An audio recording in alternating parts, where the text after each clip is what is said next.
Thank you, Mr. Chair. I've listened to all the sides, and I've been listening to this for a long time. And I think every one of you ends up winning if we do the right solution, and many of you end up losers if we don't choose the right solution. The acquisition of 60,000 acres south of the Everglades may or may not be part of this solution. One thing is real clear, though.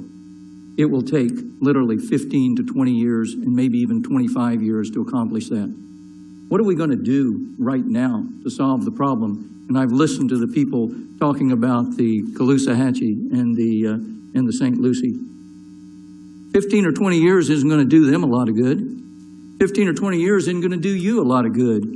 But I tell you what, it can if in fact there is a prompt and a literally immediate solution. And that is the solution that has been staring us in the face. And that is the solution that we go ahead and fix the Herbert Hoover Dike. I'm going to read to you and I'm going to tell you why. Because it provides, as the National Academy of Sciences just recently, within the last month, said, as a viable solution to storage of approximately 564,000 acre feet. The same thing that you would get if you had 60,000 acres and 10 foot of storage south of the lake. I'm not saying one way or the other with respect to efforts regarding southern storage, although I believe it can be accomplished with the 31,000 acres that already exist in A1 and A2. But what I will say to you is there needs to be an immediate solution to this, an immediate solution. And I'm talking about a solution that deals with a crisis. One that finds common ground between every one of you sitting out here. And that is to go ahead and expedite the actual construction and restoration of the dike so that it can be the logical source of storage, not for long term, but in the short terms. And I'm talking about the few months that it's necessary to stop the discharges that are destroying the Caloosahatchee and the St. Lucie. It can be done. And the way it can be done is, in fact, to require that the South Florida Water Management District work with its partner, the Corps of Engineers. And by the way, it is a partnership. The courts have said it's a partnership, and the courts have said that, you know who the senior partner is? The state of Florida, because the state of Florida owns all of that land, all of those easements, and the federal government is only here with our permission. As a matter of fact, the courts have said that they are here with our permission, and I think it's time for us to go ahead and quit being impotent about all of this. I think it's time for us to take control of our own future, and I think it's time for us to quit saying, well, we can do nothing. We can do something, and we can provide for a prompt and an equitable solution on this. We can stop the discharges that are unnecessary by reconstructing this dike, refortifying the dike. The plans are already in place to get that done. And by the way, I'm going to read to you a part of a letter that was from the governor's office, written to the Army Corps of Engineers. And it says, last night I received a troubling report from the South Florida Water Management District about the integrity of the Herbert Hoover Dike. I'm very concerned about a potential failure of the dike and the enormous impacts such a catastrophe could have on our state. Then it goes on down and says, here are the things that need to be done. One of those being accelerate repairs and rehabilitation currently underway. 2, a second one, reevaluate the design of the repairs to ensure that they provide adequate protection. Develop engineering solutions to strengthen the dike against wave action, storm surges, and seepage-related erosion. In other words, strengthen the dike so that it can in fact save the lives and the livelihoods of the people surrounding the lake. When was this letter written? It's from the governor. It was from Governor Jeb Bush, April 28th, 2006, and we're still talking about doing the same thing. 10 years later, he was concerned about the crisis, and we're still here today talking about the crisis. It's time for the state of Florida to take its own future into its own hands, work with its partner, but we are the senior partner, and go ahead and protect the livelihoods and the lives of the people surrounding this lake. I am suggesting that we have an amendment, which I have prepared. I'm not going to introduce it today, but I've got an amendment that I've been working on. And that amendment says that what we're going to do is that require the South Florida Water Management to take control and expedite with the Corps of Engineers the proper construction and rehabilitation of the Herbert Hoover Dike so that it can, in fact, temporarily hold up to 19, as the goal, 19 feet in GVD.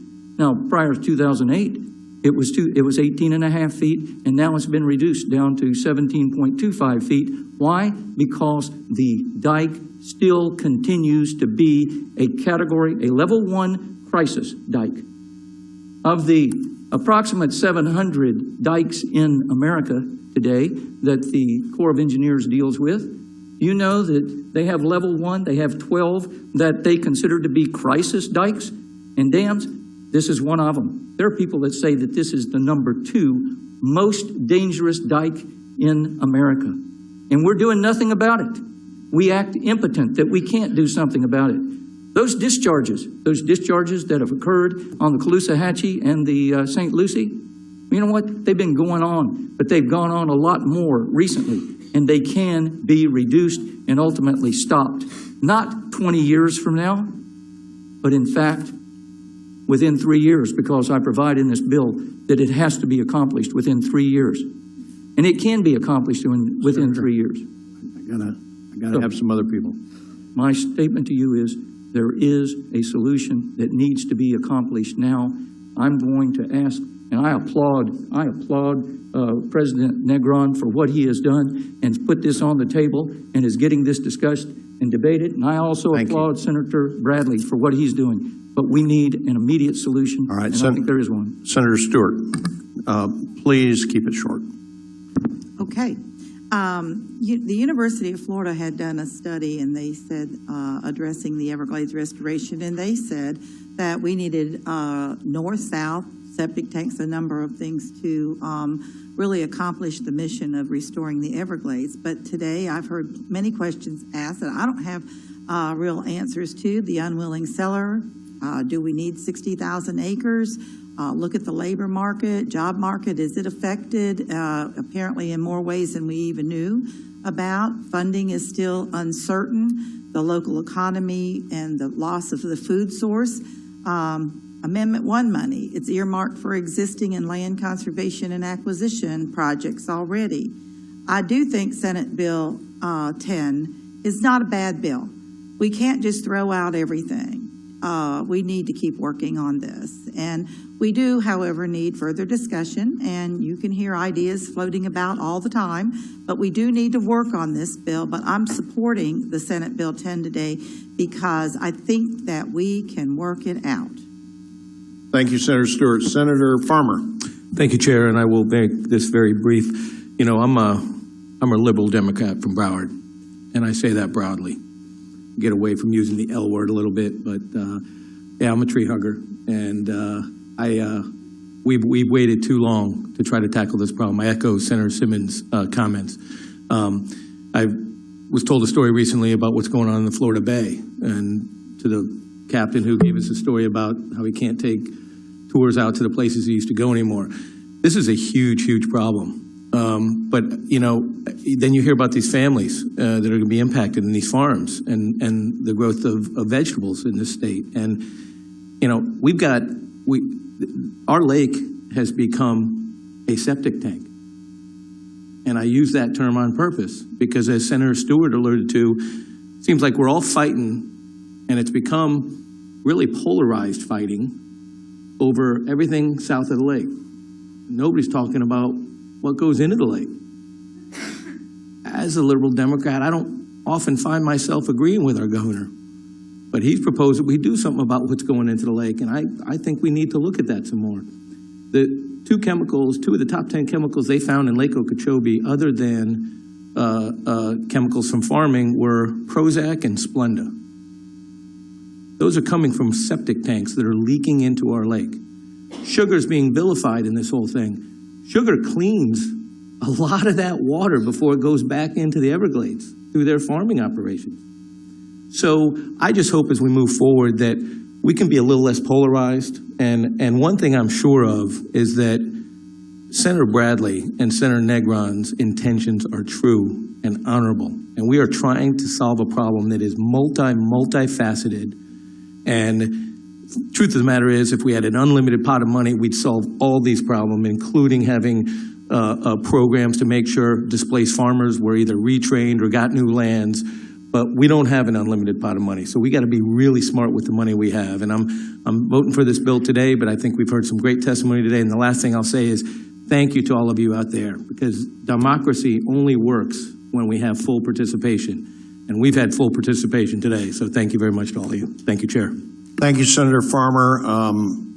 We've heard many people talk about that this is a problem that has gone on for a long time and needed a solution for a long time.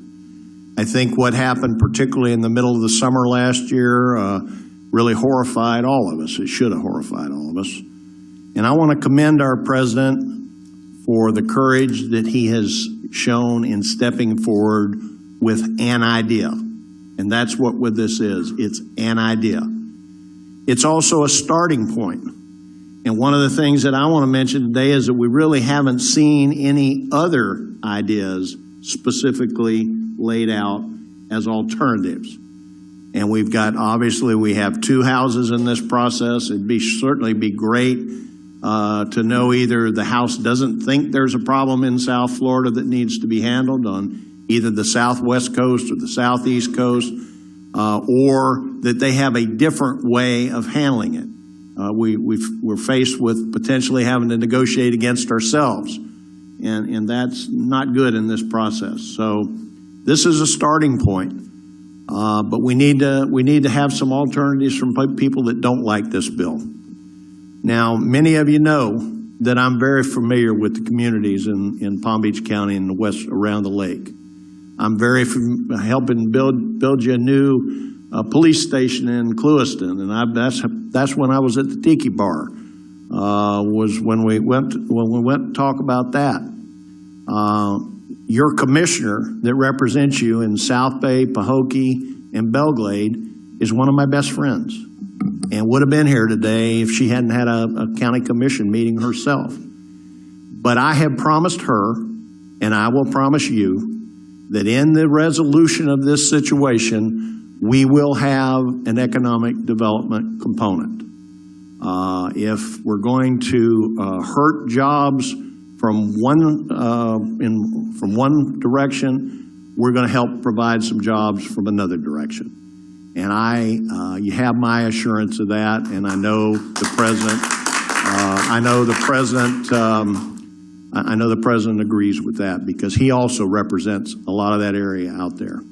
So with that assurance, I want to recognize, Senator Hudson, I thought you didn't want to speak. Mr. Chairman, I just want to make a motion to time certain vote at 3:58 to give Senator Bradley enough time to speak. All right, without objection.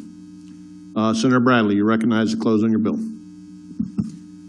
Thank you, Mr. Chairman. When I first met with President Negron a couple of months ago and started on the journey of getting involved in this issue, it was frankly overwhelming. And I don't mean that only because it's such a complicated issue with a lot of different interested parties and a history of struggle and a lot of science.